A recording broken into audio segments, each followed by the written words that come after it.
Rain had a way of making everything hurt a little more.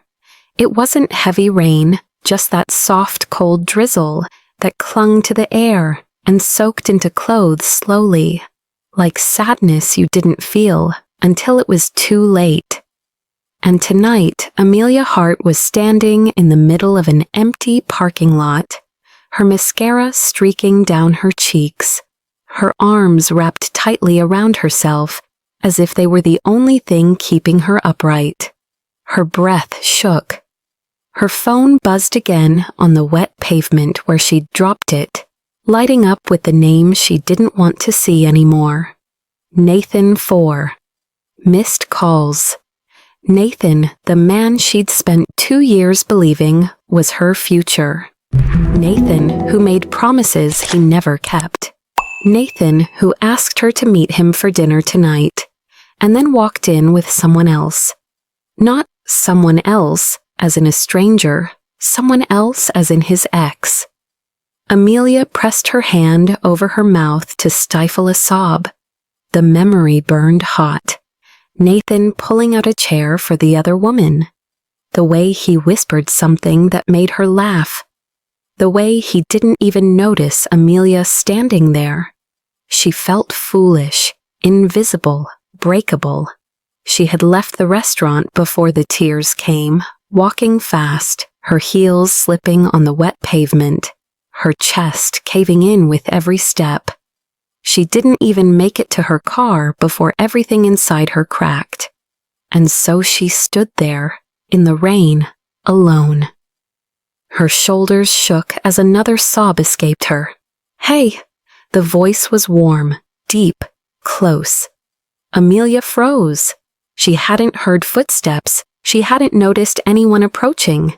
She quickly swiped at her tears, embarrassed, turning slightly away.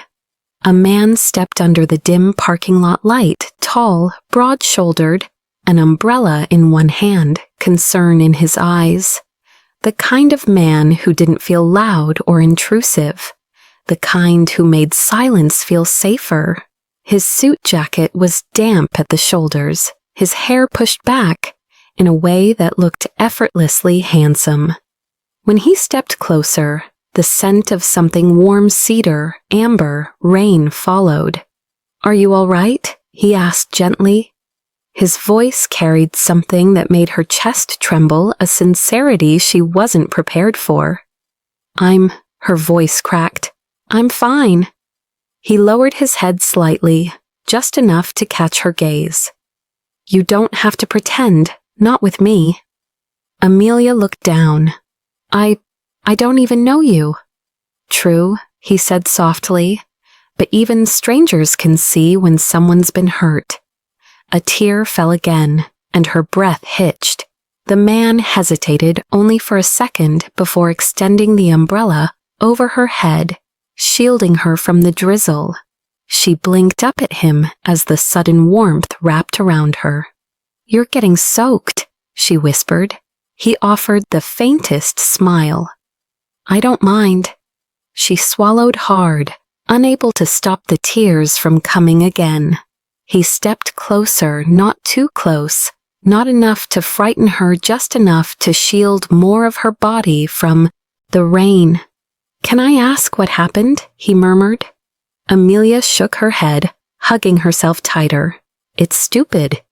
"No," he said gently. "Your pain isn't stupid." Her throat tightened. He chose her, right in front of me. Understanding flickered through his eyes. Then he said something so soft, so warm, so unexpectedly gentle that it dissolved whatever was left of her composure. "He didn't deserve a woman like you." Her breath broke. He let the words settle into her. Not rushed, not forced, just placed gently, like a hand on a trembling shoulder. "You don't even know me," she whispered. "Maybe not," he said, "but I know this much. Any man who leaves you standing in the rain can't see your worth." Another tear slipped down her cheek. He reached into his pocket and pulled out a clean handkerchief, dark gray, soft-looking, and held it out to her without touching her. For you, he said. Amelia hesitated, then took it. Their fingers brushed lightly, just enough to send a warm, startling pulse up her arm. She drew a shaky breath. Thank you. Luca, he said with a quiet smile. My name is Luca. Amelia wiped her eyes. Amelia. Amelia, he repeated, like he was tasting the name, letting it settle on his tongue. It suits you. Her cheeks flushed despite the cold. You must think I'm pathetic, she murmured. Luca's voice dropped, low and sincere. I think you're heartbroken and brave enough to cry where everyone can see it. Amelia let out a tremulous breath. Then Luca took one tiny step closer, his umbrella now fully covering her, his presence warm against the cold night. You don't deserve to stand alone in the rain, he said softly. Not tonight. Her heartbeat fluttered. They stood like that, inches apart, the world quieting around them, the rain softening, the lights dimming, the air thick with something unspoken. And Amelia realized she wasn't cold anymore. Not with him standing there. Amelia breathed slowly, steadying herself under the warmth of Luca's umbrella. The rain softened to a mist, catching the glow of the parking lot lamps like falling sparks. Luca shifted slightly, pulling the umbrella a little closer over her, almost instinctively protective. You don't have to go home yet, he said softly. Not like this, not feeling like this. Amelia looked up at him, her eyes still glassy. I don't even know where to go. His jaw flexed subtly, like he was fighting the urge to reach out and touch her cheek. Then let me stay with you for a moment, not forever, just right now. Her breath fluttered. Why are you being so kind? He held her gaze, deep, steady, unwavering. Because someone should be, he said. Then he added, lower. And because seeing you cry felt wrong to me in a way I can't explain. Amelia felt something loosen in her chest, some knot made of humiliation and heartbreak, and everything she'd held inside for too long. A car splashed through a puddle nearby, but the sound felt distant. What felt real was the man standing inches from her, offering comfort without expectation, warmth without pressure. She clutched the handkerchief, her voice small. He made me feel invisible. Luca took a slow breath. Look at me. She lifted her eyes. There beneath the dim light, with rain shimmering against his lashes, his gaze held a quiet heat. Not lust, not pity, recognition. You're not invisible, he murmured. Not even close. Her heart tightened. You say that like you mean it. I do. His voice deepened. If anything, I'm trying not to stare too much. Amelia blinked. Why? He hesitated, the corner of his mouth lifting as if the truth slipped out before he could stop it. Because you're beautiful, he said, even while crying. Warmth rose to her cheeks.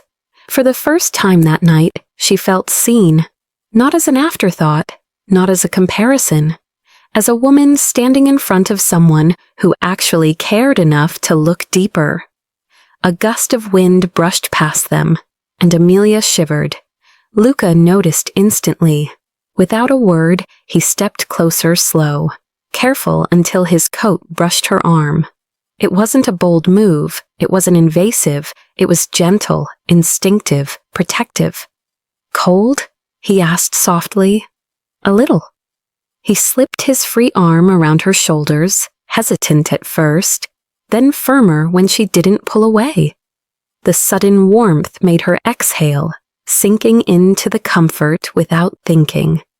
His body heat, the scent of his cologne, the strength in the arm around her.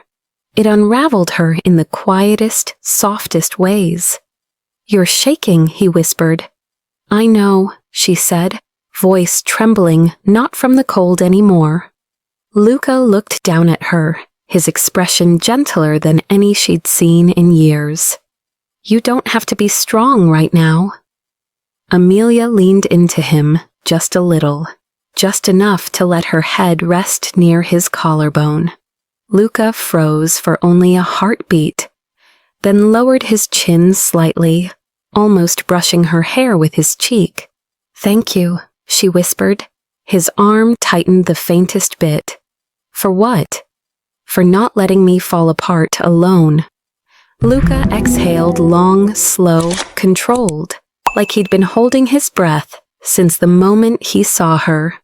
"You deserve someone who chooses you," he murmured into her hair. "Every time." She closed her eyes, letting the warmth wash over her. "And what if no one does?" she whispered. He pulled back just enough to look at her. Their faces were close now, too close. Their breaths mingled, warm in the cool rain.